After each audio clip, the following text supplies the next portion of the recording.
So just as a quick reminder, we are now listening to or reading the part of the book that Jack Will is telling. So it's from his perspective that we are hearing these words today. In science. I'm not the greatest student in the world. I know some kids actually like school, but I honestly can't say I do. I like some parts of school, like PE and computer class, and lunch, and recess. But all in all, I'd be fine without school. And the thing I hate the most about school is all the homework we get. It's not enough that we have to sit through class after class and try to stay awake while they fill our heads with all this stuff we will probably never need to know, like how to figure out the surface area of a cube, or what the difference is between kinetic and potential energy. I'm like, who cares? I've never ever heard my parents say the word kinetic in my entire life.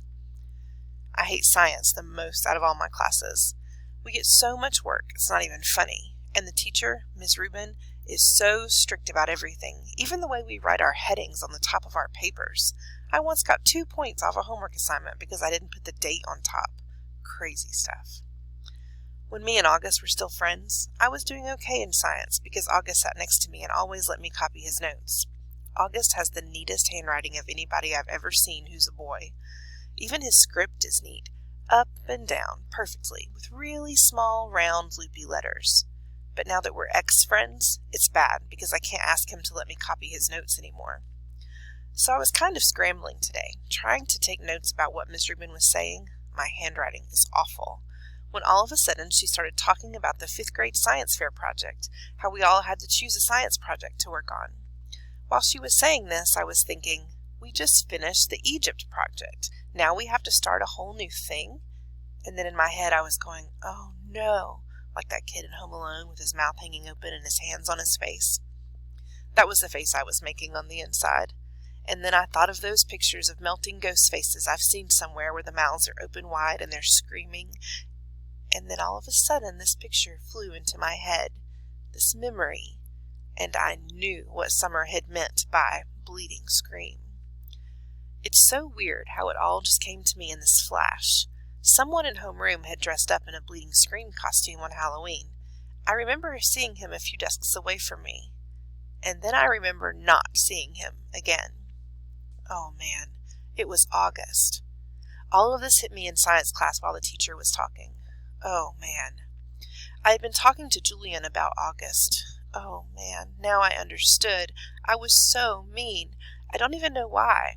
I'm not even sure what I said, but it was bad. It was only a minute or two. It's just that I knew Julian and everybody thought I was so weird for hanging out with August all the time, and I felt stupid. And I don't know why I said that stuff. I just was going along. I was stupid. I am stupid. Oh man. He was supposed to come as Boba Fett. I would have never said that stuff in front of Boba Fett. But that was him, that bleeding scream, sitting at the desk, looking over at us. That long white mask with the fake squirting blood, the mouth open wide, like the ghoul was crying. That was him.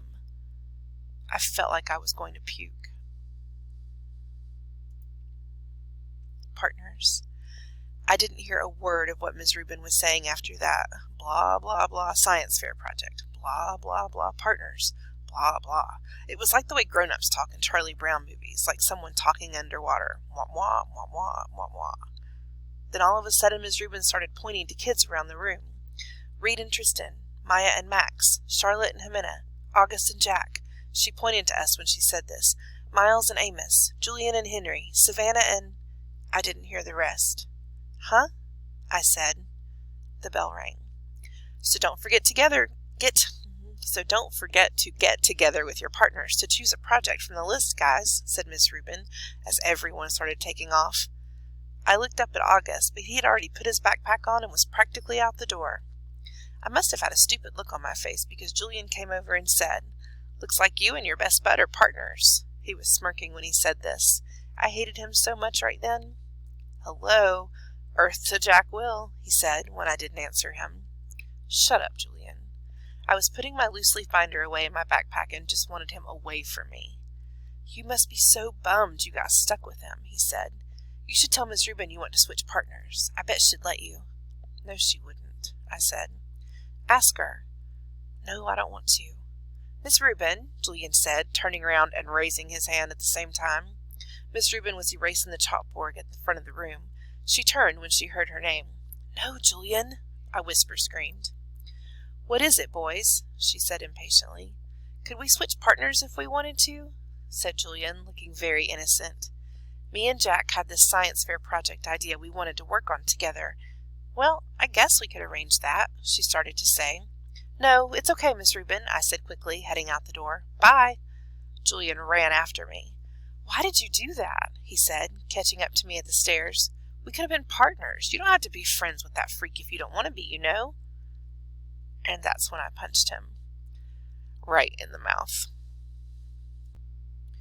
Detention. Some things you just can't explain. You don't even try. You don't know where to start. All your sentences would jumble up like a giant knot if you opened your mouth. Any words you used would come out wrong. "Jack, this is very, very serious," Mr. Tushman was saying.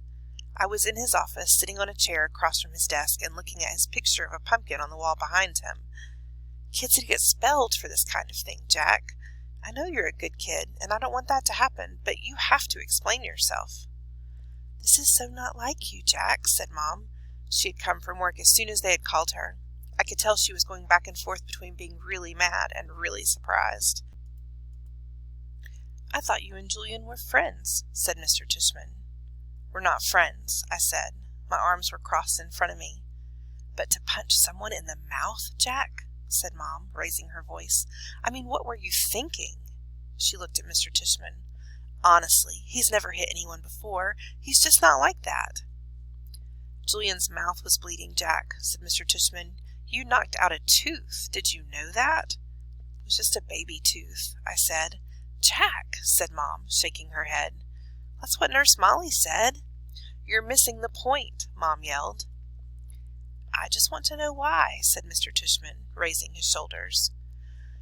"It'll just make everything worse," I sighed. "Just tell me, Jack." I shrugged, but I didn't say anything. I just couldn't. If I told him that Julian had called August a freak, then he'd go talk to Julian about it.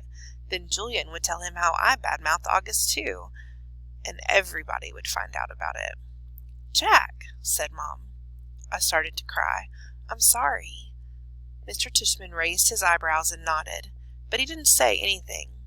Instead, he kind of blew into his hands like you do when your hands are cold. "Jack," he said, "I don't really know what to say here. I mean, you punched a kid. We have rules about that kind of thing, you know? Automatic expulsion. And you're not even trying to explain yourself." I was crying a lot by now, and the second Mom put her arms around me, I started to bawl. "Let's, said Mr. Tushman, taking his glasses off to clean them. "Let's do this, Jack. We're out for winter break as of next week anyway. How about you stay home for the rest of this week, and then after winter break you'll come back and everything will be fresh and brand new. Clean slate, so to speak." "Am I being suspended?" I sniffled. "Well," he said, shrugging, "technically, yes, but it's only for a couple of days, and I'll tell you what, while you're at home, you take the time to think about what's happened. And if you want to write me a letter explaining what happened, and a letter to Julian apologizing, then we won't even put any of this in your permanent record, okay? You go home and talk about it with your Mom and Dad, and maybe in the morning you'll figure it all out a bit more." "That sounds like a good plan, Mr. Tushman," said Mom, nodding. "Thank you." "Everything's going to be okay," said Mr. Tushman, walking over to the door, which was closed. "I know you're a nice kid, Jack, and I know that sometimes even nice kids do dumb things, right?" He opened the door. "Thank you for being so understanding," said Mom, shaking his hand at the door. "No problem." He leaned over her and told her something quietly that I couldn't hear. "I know. Thank you," said Mom, nodding. "So, kiddo," he said to me, putting his hands on my shoulders, "think about what you've done, okay? And have a great holiday. Happy Hanukkah. Merry Christmas. Happy Kwanzaa." I wiped my nose with my sleeve and started walking out the door. "Say thank you to Mr. Tushman," said Mom, tapping my shoulder. I stopped and turned around, but I couldn't look at him. "Thank you, Mr. Tushman," I said. "Bye, Jack," he answered, and then I walked out the door. Season's greetings. Weirdly enough, when we got back home and Mom brought in the mail, there were holiday cards from both Julian's family and August's family. Julian's holiday card was a picture of Julian wearing a tie, looking like he was about to go to the opera or something. August's holiday card was of a cute old dog wearing reindeer antlers, a red nose, and red booties. There was a cartoon bubble over the dog's head that read, "Ho, ho, ho," and on the inside of the card it read, "To the Will family, peace on earth. Left Nate, Isabel, Olivia, August, and Daisy." "Cute card, huh?" I said to Mom, who had hardly said a word to me all the way home. I think she honestly just didn't know what to say. "That must be their dog," I said. "Do you want to tell me what's going on inside your head, Jack?" She answered me seriously. "I bet you they put a picture of their dog on the card every year," I said.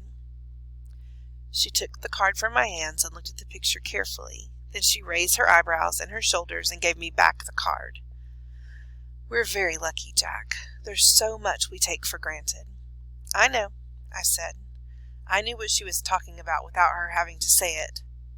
"I heard that Julian's mom actually photoshopped August's face out of the class picture when she got it. She gave a copy to a couple of the other moms." "That's just awful," said Mom. "People are just, well, they're not always so great." "I know." "Is that why you hit Julian?" "No." And then I told her why I punched Julian. And I told her that August was my ex-friend now. And I told her about Halloween.